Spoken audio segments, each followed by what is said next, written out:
Welcome everybody to Convocations again, today. I'm Eric Freeman, in charge of the course and the lecture series. Today we have the pleasure of having Heather Belnap, who is a professor of art history and curatorial studies at Brigham Young University. She has presented and published widely on feminist art and cultural history, and has recently turned her attention to the fields of Utah and Mormon studies. She co-authored a book, Marianne Meets the Mormons, Representations of Mormonism in 19th Century France, which is awarded the Best Book Award from the John Whitmer Historical Association in 2023.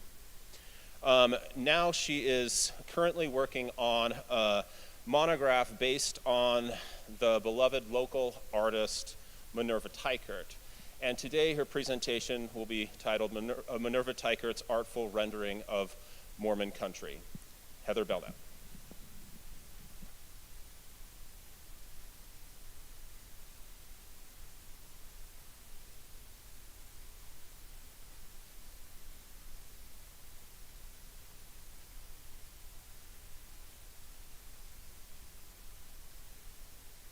Can you hear me now? All right.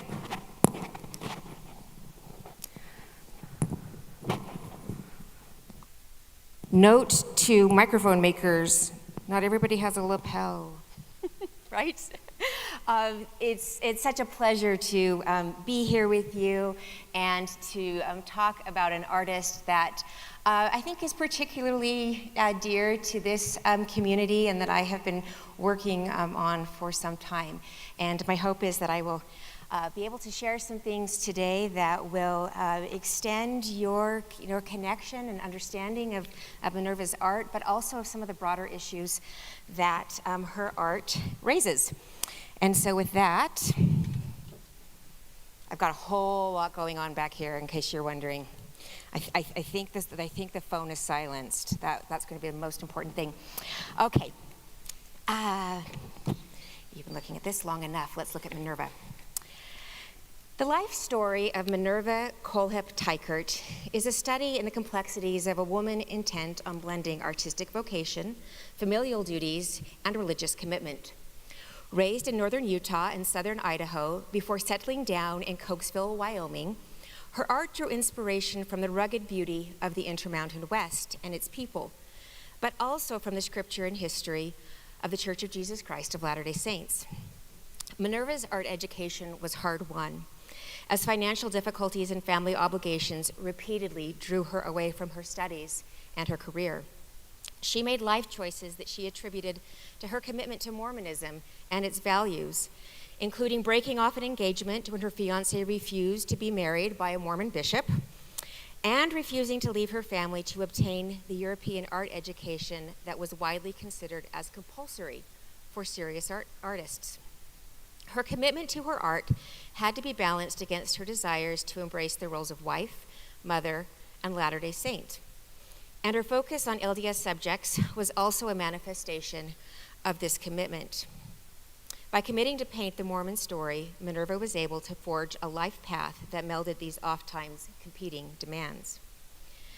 Today I want to explore how women, real and represented, functioned within Minerva's exceptional life and career, and illustrate the centrality of women's work to it. More specifically, I aim to demonstrate that Minerva's story is one of laboring women, those pictured in her paintings, to be sure, but also those who functioned as mentors, advocates, financiers, and agents to her in her lifetime, as well as those who have served as curators and historians after her passing in 1976. Her success story is that of so many artists, where women's work was integral and imperative.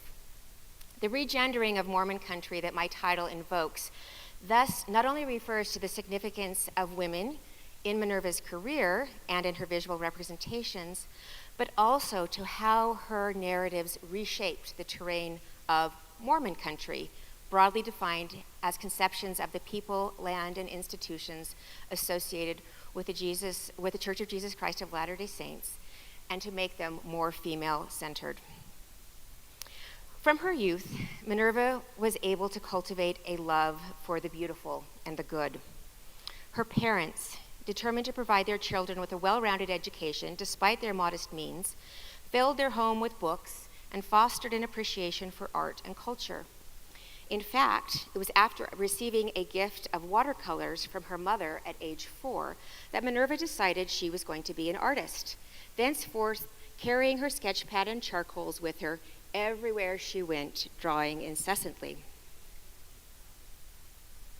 An early watercolor, which I show you here, exemplifies her interest in capturing the people and place of her community. Featuring a woman from the nearby Shoshone-Bannock Reservation gathering firewood, this bucolic picturing of a disappearing way of life portends of an enduring conviction and commitment to painting the subjects of women and their work. Minerva's mother, Ella, was herself an educated woman who had attended the Sacred Heart Academy in Ogden, where she studied languages, art, and music. She was an accomplished woman who published several popular songs, penned pamphlets in support of women's suffrage, and tutored her children in areas such as poise and public speaking. In her writings, Minerva credits her mother with not only instilling this passion for art and culture, but for also insisting that she pursue her talents. And her mother, Ella, did all in her power to help Minerva obtain the best education possible. After graduating from high school, Minerva worked several jobs to earn enough money for a true art education, which in her generation meant going to Chicago, Philadelphia, New York, and ultimately Europe. From 1909 to 1912, she attended the Art Institute in Chicago, studying under the master draftsman John Vanderpoel. Returning home to be close to family, she tried her hand at homesteading, purportedly sleeping with a pistol under her pillow, but she yearned to continue her studies. And so she earned a scholarship to New York City's Arts Student League, one of the premier training grounds for modernist artists, where she studied from 1915 to 1916 under one of the most influential American modernist artists of the day, Robert Henry, who fondly referred to her as Miss Idaho. And you should be able to see where she is. Let's see. Nope. There we go. Yep, right there, kind of in the middle. She financed her studies by taking several side jobs, including sketching cadavers for medical schools, illustrating children's books, painting portraits, and performing rope tricks and Native American dances on the New York stage. A formative experience of Minerva's career came when teacher Henry asked his young pupil if anyone had painted the Mormon story. In answer to his query, she boldly replied, "Not to suit me," to which he responded, "Goodness, girl, what a life, what a chance. You have the greatest things on earth to paint. Oh, to be a Mormon, that's your birthright." Henry's admonition kindled an interest that would deepen into a deep-seated conviction that she had been called to chronicle the history of the LDS Church and its people, from ancient scripture to the restoration of the Church of Jesus Christ and immigration of the saints to their Zion here in contemporary Utah.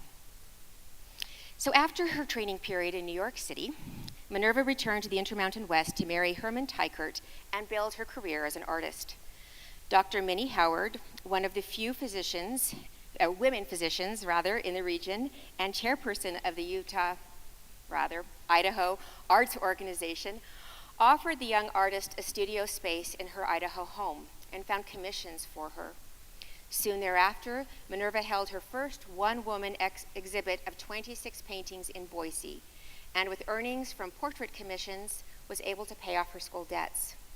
Additionally, she became politically active, even addressing the Idaho State Legislature, and accepted public speaking invitations on a variety of subjects. The young artist also found support in the figure of Isabel Ballantine West, a local artist herself. Coming of age during the Progressive Era and post-polygamist time meant that Mormon women were in many ways different from those of the early church, and Minerva's life and art should be situated within these contexts. The LDS Church seemed intent on depeculiarizing the saints of the West and better integrating into American society. This not only meant the eschewal of the controversial practice of polygamy and adoption of the two-party political system, but also an emphasis on Mormons' shared values with middle-class Protestants, such as the importance of education, civic engagement, industry, religious piety, and the cultivation of culture. Such progressivism espoused the belief that this cultivation of morally edifying arts was critical to the health of a society and saw women as central to this mission. LDS women were also influenced by the ubiquitous figure of the New Woman, who emerged in the final decades of the 19th century in the United States and Europe, and who was generally characterized as an independent, educated, active, and public figure. Many of the early 20th century women saints were leaders in church, civic, and professional communities, and would have identified with the general contours of this persona, but would have wanted to put a finer point on it, specifying the ways in which her faith and her culture inflected her womanhood. Born into this age of optimism, in which the conception of women's capacities and spheres of influence were greatly expanded, and raised at a time in which women's political and social collectives were on the rise, Minerva Teichert was in many ways the embodiment of what might be called the new Mormon woman, and her art reflected the belief that women and their various kinds of labor were crucial to the social and spiritual advancement of the saints. Thus, while Minerva's paintings of the Mormon Trek West and settlement period are 19th century in subject matter, the representations of women in her paintings are decidedly 20th century. Convinced that through the application of their faith in and adherence to the gospel of Jesus Christ and to their family and community, coupled with the skills and abilities they had developed by means of education and experience, Minerva's women are pictured meeting the challenges of immigration and homesteading and forging a new culture with confidence and courage. These figures are fashioned in such a way as to articulate progressive era sensibilities about women's capacities and responsibility. And so they not only posit their importance to the so-called Mormon experiment out west of the 19th century, but also to the mainstreaming of Mormonism in early 20th century America. Some of her early forays into painting this Mormon narrative from the 1920s and 1930s illustrate her interest in women's participation in the migration west. The devout, hardworking, and optimistic Mormon woman pioneer is a major theme in Minerva's paintings. Her first major art commission, secured by patron Dr. Minnie Howard, took this figure as its subject. Not Alone, executed in 1917, and also known as Mary Fielding Smith Crossing the Plains with her son Joseph, highlights the fortitude exemplified by this church matriarch as she journeyed across the Mormon Trail without the help of earthly assistance. However, surrounding the brightly colored protagonists in the painting, Mary and Joseph and their oxen-pulled cart are intimations of angels or spirits of faithful saints in the past. Perhaps they are even being accompanied by the Book of Mormon's Captain Moroni and his stripling warriors. Can you see some of that area in there? As intimated by the faint outlines to the right of the central vignette. A similar painting, Handcart Pioneers of 1932, displays a woman holding tightly to the hand of her young boy while seemingly leading a long caravan of handcarts behind her. Zion Ho, also known as Handcart Pioneers, showcases a similar woman, now turned to face those following behind her. In this canvas, she lifts her arm, motioning encouragingly to the other members of the handcart company. This is a gesture of a leader intent on inspiring followers, and the exuberance and confidence shown by this figure reads more like that of a modern new woman. Similarly, her attire hews closer to contemporary 1930s women's wear than to that worn by mid-19th century women crossing the plains. Her pastel patterned dress, cut to create a columnar silhouette, wouldn't have been worn back then, and the red scarf, caught by the wind, was Minerva's signature fashion accessory, not her grandmother's. Indeed, it could be argued that the artist is projecting her progressive era vision of ideal Mormon womanhood onto those of past generations. In what might be considered her masterpiece of this era, the Madonna of 1847, Minerva communicates her dedication to honoring her Mormon foremothers. This monumentally sized canvas depicts a mother with babe in arms, a young boy by her side, who is driving the covered wagon.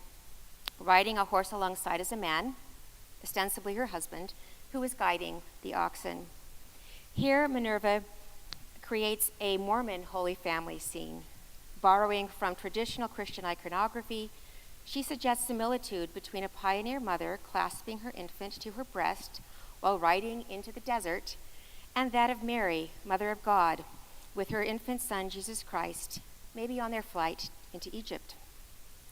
The seat of a covered wagon becomes a kind of throne upon which the Holy Mother and child rest, with the young boy perhaps assuming the role of John the Baptist, and the horse rider perhaps assuming the role of Christ's father, Joseph. The focus on this painting, though, is on Mary and her sacred role in nurturing the Son of God.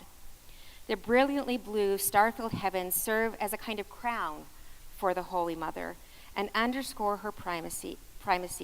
Mary, Mother of God, is known as the Queen of Heaven in Catholic theology, and in the medieval era, church ceilings would be painted blue and scattered with gold-painted stars in homage to her. Thus, the Madonna of 1847 functions as an ode to the righteous women who crossed the plain, and also stakes a claim for Mormon art's rightful place within the Christian artistic paradigm. Minerva Teichert's painting Miracle of the Gulls, done in 1935, foregrounds women's importance in the early years of Mormon settlement in the ancient lands of the First Nations and what was then known as Utah Territory. One of the artist's most oft-reproduced paintings, this work is based on a critical event that occurred during that first year of the immigrant saints here in the state, then territory of Utah. According to contemporary accounts, in May of 1848, hordes of crickets appeared in their freshly planted fields and began devouring the burgeoning crops. After weeks of fervent prayers by these settlers who desperately needed a decent harvest to support the nascent community, flocks of seagulls appeared on June 9th and began devouring these Mormon crickets, as they are now known. And lest you undermine what a Mormon cricket infestation might look like, I'm showing you a photograph of last summer's invasion in Elko, Nevada, which I was able to witness firsthand. The roads, it was a bloodbath as you were trying to drive across the roads where you had these very large crickets in your way. I won't make you look at that much longer. Minerva displays here a Latter-day Saint family kneeling in prayer in their field, expressing thanks for this act of divine intervention. Through various compositional techniques, Minerva makes one young girl the protagonist in the painting. Positioned at the apex of the grouping's triangular composition, she turns her visage upwards, intimating communion with a heavenly being, and she throws her arms open, gesturing at the fields of crops that have been preserved. Lit from above and adorned in a pale pink dress that complements the yellow-green land beneath her and the brilliant blue sky above, she commands this painting. This piece provides a visual reminder that women's work in this new Mormon country was essential, whether plowing the fields, planting the seeds, watering and weeding the crops, and praying over these, or running households, ranches, businesses, and church auxiliaries in an era when many men of the faith were away serving church missions or assisting with the immigration west. The genesis of this painting also illustrates our artist's lifelong support of women. Betty Curtis, a young woman from Minerva's community, yearned to attend Brigham Young University, but did not have the means to pay tuition. When the artist heard of her plight, she declared, well, quote, "We'll paint a picture for Betty." The Miracle of the Gulls was offered to the university on behalf of the young woman in lieu of tuition. Minerva's generosity is a much commented upon character trait, and she gave a number of artworks to Brigham Young University to pay the tuition of her own children, as well as those of family members, neighbors, and fellow congregants, many of them young women. Her representations of the American West present a departure from that of fellow artists in the so-called Mormon corridor in which you reside, as you know. Focusing on people over landscapes, her paintings bear witness to the value she and her largely LDS community placed on community. This emphasis is also found in Minerva's letters and other writings. For while there are comments about the beauty of the Rocky Mountain region, she was clearly far more interested in its inhabitants. And so, while contemporary artists in the region favored either renderings of the Sublime Mountains or other commanding geological formations, or perhaps charming farming settlements, something like Ephraim, Manti, and the environs, she opted to home in on the people who had come west, intent on forging a space where the saints could build their Zion. More specifically, Minerva celebrated the communities of women who were integral to this enterprise. Her painting, Wash Day on the Plains, imagines Latter-day Saint women laboring together on the day set aside each week for chores on their way out west, perhaps as a means of counteracting some of the stereotypes regarding Mormon women's uncomely appearance, as developed in the caricatures of them during the 19th century anti-polygamy campaigns, as well as the sentiment that women of the American West lacked decorum, as portrayed in Western novels and films. Minerva presented pioneer Mormon women as neatly dressed, well-groomed, good-mannered. Each of the women in this painting wears a calico dress rendered in a uniquely patterned fabric and cut to suggest their individuality and not the stereotypical sameness of Mormon polygamous sister wives that still pervaded the social imaginary in mid-20th century America. And while one of the women is wearing that pioneer-style bonnet, the figure at the far left of the canvas sports a wide-brimmed hat, more in keeping with the fashion of the 1930s than the 1850s. Minerva wanted to underscore women's strength and industrious then and now, along with the pleasure that communal labor can bring. As Marion Wardle, granddaughter and the authoritative expert on the subject, reminds those reading her book, which is called Minerva Teichert, Pageants in Paint, and was published in 2007, that the artist was producing paintings of Mormon pioneer women at a time when Hollywood was often showing women as weak and needy. Minerva's figures exude competence, surrounded by vibrantly colored linens that dance in the breeze and create a dynamism within the work. The women wear cheerful, if absorbed, expressions on their faces as they busily scrub their cookware and textiles. And every time I see this painting, I think of my grandmother exhorting us to make your hands move fast. This shared sense of well-being that can come from hard work pervades the piece. Another painting of communal labor takes as its subject a quilting bee, where one sewer, probably the most experienced, stands to preside over the gathering, with another two women seated along another side of the quilting frame. Although an unassuming painting, it possesses a kind of quietude and absorptive quality that relays the restorative power of laboring. As her daughter and record keeper, Lori Teichert Eastwood, noted, quote, "Women pictured rendering service, spinning, laundering, quilting, driving oxen, and caring for children are prominent subjects in her many paintings depicting Latter-day Saint pioneer life." End quote. It is little wonder that Minerva's paintings valorized women at work. As a partner of the family ranch, mother to 5 children, devoted member of her church and civic community, and serious artist, Minerva Teichert knew what it meant to labor all of your days. Although her various responsibilities presented challenges to maintaining her artistic practice, Minerva found a way to continue making art. As one biography notes, quote, "Minerva painted on everything she could find: boards, aprons, flour sacks, the margins of books, walls, and doors, and on brown paper bags. She loved to paint the western wilderness with its predominance of blues and grays, but seldom painted just the land. Human figures and work animals, usually in a narrative, were her most common subjects. She used neighbors and family members as models, providing herself with a wide variety, even though she lived in a rural area." By day, she kept the books, cooked for the ranch hands, served in various community capacities, raised 5 children, but by night, she painted. Every night at 8 o'clock, she sent her children to bed and worked on her art until midnight, confessing that occasionally she would even set the clock ahead so that she could send the children to bed a little bit earlier and have a little bit more time to paint. Minerva's studio is this, which I'm showing you, a narrow living room in the family home where she tacked up her canvases on the wall to paint. When the room was too small for some of her works, because she liked to work on a large scale, she folded the canvas as she painted. And since she could not get far enough away from her large paintings to get the correct perspectives, she would look at her work through the wrong end of a pair of binoculars.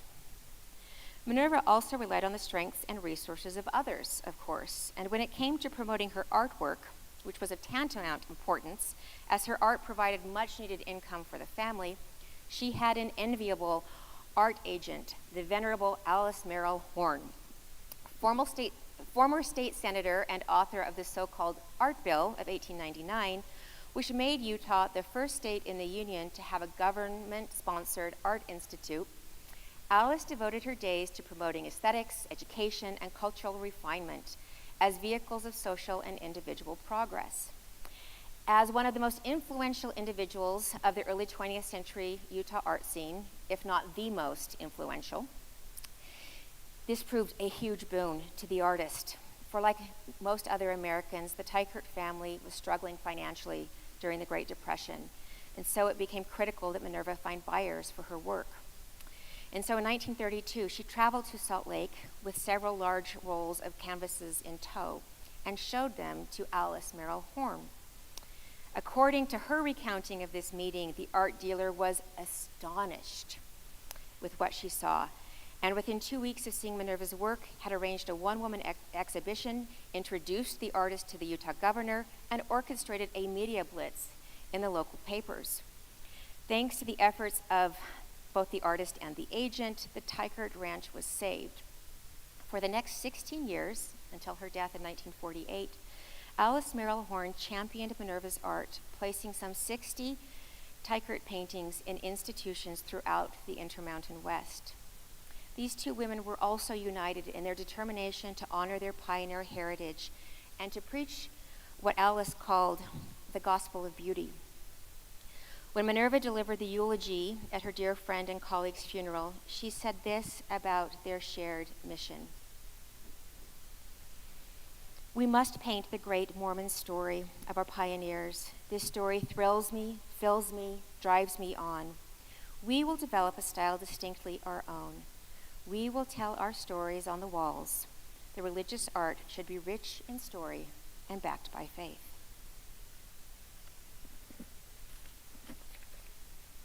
The 1940s and early 1950s could be called the golden age of Minerva.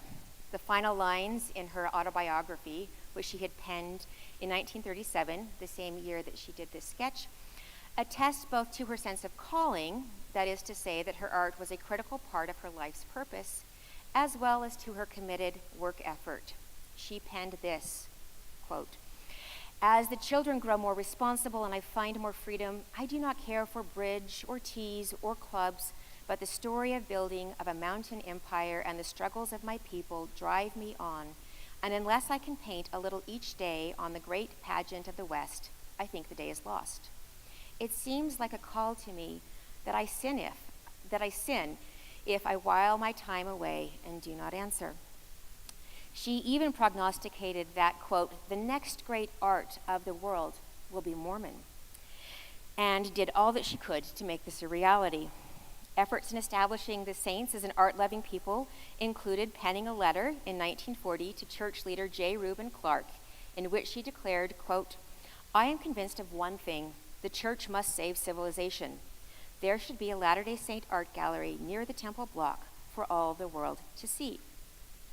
Although her attempt to renew the efforts that Alice Merrill Horne had actually made earlier in the century did not come to fruition, at least not for several decades, until the 1980s when the Church Museum of History and Art was founded. The very act of this is the sort of thing that a new Mormon woman, convinced of her responsibility to contribute to the betterment of society through public service, would do. With the coming of the Utah Centennial in 1947 came myriad opportunities to honor the state's people and their accomplishments, and the artist was ready for it. When Minerva was asked to join the Centennial Celebration Committee, she then wrote to the president of the church, George Albert Smith, again, kind of rehearsing this idea of creating, quote, a building, much like the Bellas Artes, a building that she had seen in Mexico City while she was there on study abroad with her daughter in the 1940s, because it is there that visual and performing arts could be enjoyed. She even drew up a plan for such a facility, which can be found among the Tykert papers in BYU's special collections. That year, Minerva did win the top prize of the church's Art Centennial art competition. But she was soon on to another project, of which you know, painting murals for the Manti, Utah Temple. As one of the so-called pioneer temples that had been built, furnished, and decorated with the finest materials and craftsmanship available to the saints, the Centennial was seen as an occasion to renovate and further beautify it. For Minerva, this was the commission of a lifetime and validation of her 3 decades-long effort to commit the history and doctrine of her people to paint. Incidentally, she was not happy that she had earlier been disqualified from painting murals for her temple in Idaho Falls because she was told she was not a male priesthood holder. Taking as her subject for the Manti Temple nothing less than, as she called it, the pageant of history, these murals visually recount world events that were part of the great process of the gathering of Israel in the Promised Land. And I was fortunate enough to tour the temple last week and contemplate before these paintings in situ. And if you have not had the opportunity to do that yet, I encourage you to. Well, Mormon women are not featured in this cycle as representations of the saints are limited. The tableaux present the spirit of human progress that characterizes Minerva's artwork. After completion of the temple murals, Minerva embarked on painting a series illustrating scenes from the Book of Mormon, the faith's primary scripture, hopeful that the church would purchase the set. Comprised of 42 large canvases and completed in 1951, this task constituted, quote, her greatest joy as well as the toughest job I ever hope to undertake, she wrote. Without a doubt, she considered her Book of Mormon cycle her crowning achievement. In fact, the final line that she ever wrote in a letter dated June 1970 stated proudly, quote, I painted 42 mural panels of the Book of Mormon. To say that she was disappointed that LDS authorities were not interested in acquiring the series, which again she considered her magnum opus, is an understatement. Finally, after almost 2 decades of trying to place these with the church, she donated them to BYU in 1969. Minerva struggled to come to terms with the church's lack of interest in her work, and those close to her knew of her hurt over the lack of recognition of her contributions to her faith's visual tradition. During her lifetime, Minerva produced thousands of paintings, of which at least 400 panels and easel paintings were related to Mormon country themes, making her the most prolific 20th century painter of the subject. This seeming refusal of her offerings, this sense that her lifelong labor to contribute her gifts to building God's kingdom were not valued, is perhaps what in part fueled the women of her family, most notably daughter Lori and granddaughter Marion, to preserve, protect, and promote Minerva's legacy after her death in 1976. Thanks to their indefatigability in cataloging her artworks, collecting her writings, penning articles and books on her life and art, mounting a massive retrospective exhibition in 2007, and fostering interest in Minerva's corpus of works in the last several generations, her place in Latter-day Saint art history is firmly secured. And it is therefore rather ironic that Minerva Tykert is now one of the most widely recognized and reproduced artists of the Latter-day Saint tradition. Since the rediscovery of Minerva in the 1990s, images of her paintings have graced the pages of numerous church publications, and many LDS homes and meeting houses now house a reproduction or two. Some of the Teichert family members believe that Minerva's art has been exploited by the LDS Church and have filed several lawsuits in the last few years asserting these claims. In conclusion, Minerva Kohlhepp Teichert was nothing if not exceptional. When she studied art in Chicago and New York, this devout young Mormon woman from southeastern Idaho stood apart from her urbanite, modernist cohort. After she returned home, she discovered that her life as a cattle rancher's wife in a rural settlement 100 plus miles away from Salt Lake City meant that she could not participate in the Utah art scene as she would have liked. Moreover, her artistic gifts and ambitions were unusual among her civic and faith communities. And whereas the LDS Church had sent 5 male art missionaries to France in the late 19th century so that they could refine their skills in preparation for painting murals in its temples, Minerva received neither financial assistance for her training nor institutional endorsement for her self-proclaimed vocation as an art evangelist. Even after painting more representations of scripture and church history than any other artist of her time, the church did not function as one of Minerva's patrons. Indeed, the only work that it commissioned from her was her pageant of history mural in Your LDS Temple, and this came when she was 59 years old. As a woman painter of the American West who favored subjects of women and indigenous peoples, she had to negotiate a space in the traditionally masculinist white world that preferred to render its terrain and frontier life as the bastion of white men. As a woman painter of religious subjects who adopted a modernist style, she had to work against the prejudices of conventional thinking about art and aesthetics. It isn't easy to be exceptional, for just as often as not, it designates a kind of outsider status. Minerva's unique position or standpoint as a Mormon modernist woman artist may have enabled her to produce nuanced narratives of her people, particularly when it came to acknowledging women's place in Latter-day Saint theology and history as holy figures, community builders and leaders, and exemplars of their faith. But it has also meant that she's occupied a lonely space in both her lifetime and in the annals of LDS art history. That said, Minerva's pictorial regendering of Mormon country, with its valorization of women's labor, has served subsequent generations well, and many Latter-day Saint artists today, men and women, credit the grandmother of Mormon art with providing a model for painting Mormon stories in ways that work against the grain of conventionality and toward more thoughtful and imaginative representations of these narratives. And that should give Minerva occasion to rejoice. Thank you.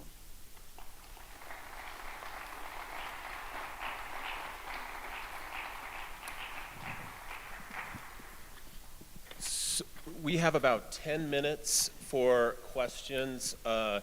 McKenna and I will have microphones for those who have questions. Just feel free to raise your hands.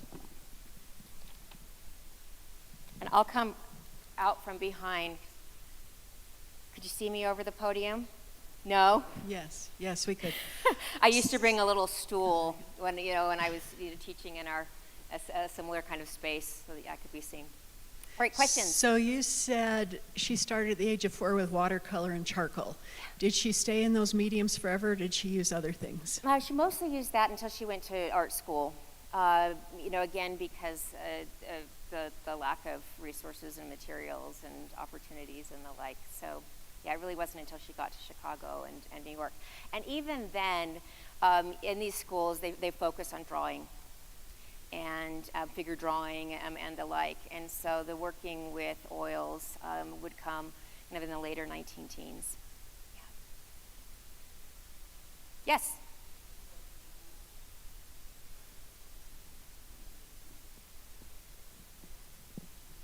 Thank you. There's an exhibit currently going on in the museum. I do know. It's great. And it is great. It really is. And there is one painting there that I want to ask you about. It appears to be from the Book of Mormon series. And it appears to be Christ offering or doing the communion, the sacrament, to the Nephite people. Right. And it appears that one of the people who is passing the sacrament is a woman. Oh. Does that, maybe it's just a guy with long hair, or have you noticed that painting? I had not noticed that. When I looked at that painting, I looked more closely at the representation of skin color, right, and thinking about that. So I don't have that with me, but I'm going to go and look at that. And I'm glad that you put in a plug for that show, which was curated by a good friend of mine, and is just it's a beautiful show that provides a lot of history as well as being able to see her art. Yes. One question might be then for the curation of the show. As one would expect, a lot of the notes that accompany the works, rather than focusing on the artistic interpretation, are focused on the biblical or gospel interpretation.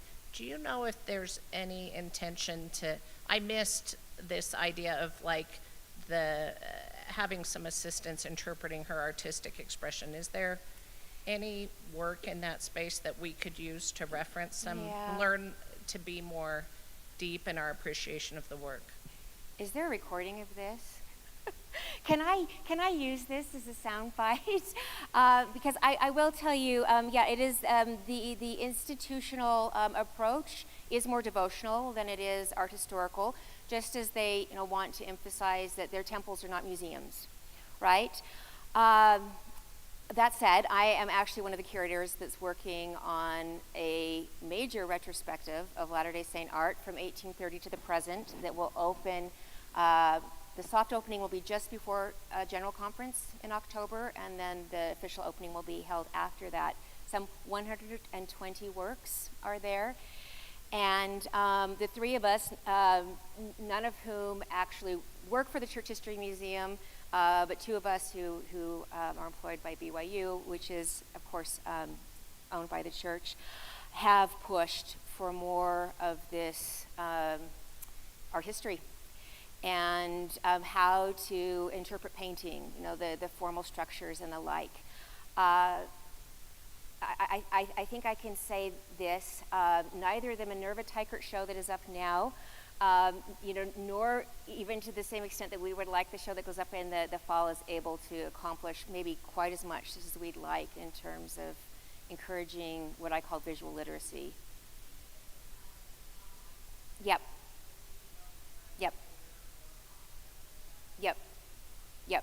Well, I really pushed with this exhibition, 70-word labels, and I need 100 words.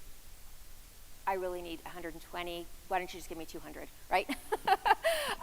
With the idea that for those who don't want that information, they can move on, right? For those who do. So we are trying to provide some supplemental materials that will, be posted online and QR codes and the like. So, yep. So, part of that just goes to kind of different ideas about what the functions of art and their place and the ways of talking about them. Yeah. Yes.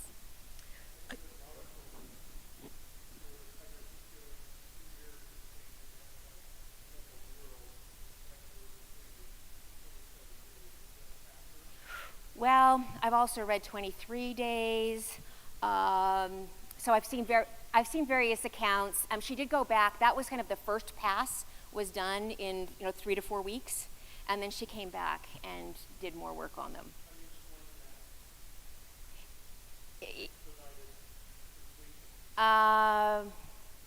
Well, there are various ways of thinking about it. She worked very quickly. She was able to complete mural paintings, within just a few days. And in part, that was because her family relied on that income and to sell her art. And so if I look to her working methods, Alice Merrill Horn is saying, paint more Native Americans and be sure there's red in it because those are the things that sell. I think that she became very, she was able to rapidly execute these works. I think she had also been preparing for such an opportunity before too, so clearly she had this idea that at some point in her life, if she were given a big enough space, she would paint something like the pageant of history. And and we know that she was engaged in that, and so I think that she came, prepared in terms of that program as well. She did have one assistant that would help too, and just as wonderful as he was, that she wanted to have a lot of control over the space, which you can respect. And then, for believers would say that she was quickened, by the Spirit. And she was also, as I said, 59 years old, and up on scaffolding, painting and things like that, and would just write and say, to her daughter, letters home, I worked 14, 16 hours a day, and I, feel physically spent, but spiritually reborn. And so I do think that, from my perspective, you do see the hand of God in that. But yeah, to go back to your original question, the accounts vary, and I have worked for many years with her granddaughter, who said, "Oh, Grandma, she liked to tell a story," and I think that's her way of saying sometimes, the fish got bigger and bigger, as we are all want to do as we kind of rehearse some elements of our history. So yeah, thank you for your question. Yes. I was listening with attention to what you said in your closing comments about women's images being foregrounded, but also Native American in her work. Yeah. I've had friends ask me with the open house of the temple here, do we know why she chose to put the Native American in such a central role in that mural there? Well, she had grown up next to the Shoshone-Bannock Reservation, and as you saw from some of her earliest drawings, was interested in representing Native Americans, also farmhands and the like. So she had a long-standing interest in people of the American West that weren't just the Mormon settlers, but First Nations people. She didn't leave writings about her vision of this. I mean, that's what an art historian wants. Write this all down. This is why I did this. I mean, if Michelangelo could have told us this about the Sistine ceiling, that would, chapel ceiling, that would be great. If Minerva could do that with the Manti temple, that would be helpful as well. It is, and it's also complicated. Is that fair to say that? Which is also true of her representations and most of the representations of her generation of non-whites. Yeah. Just to point out, if students here have other classes, they're free to leave. We will continue with a few more questions, however. Thank you.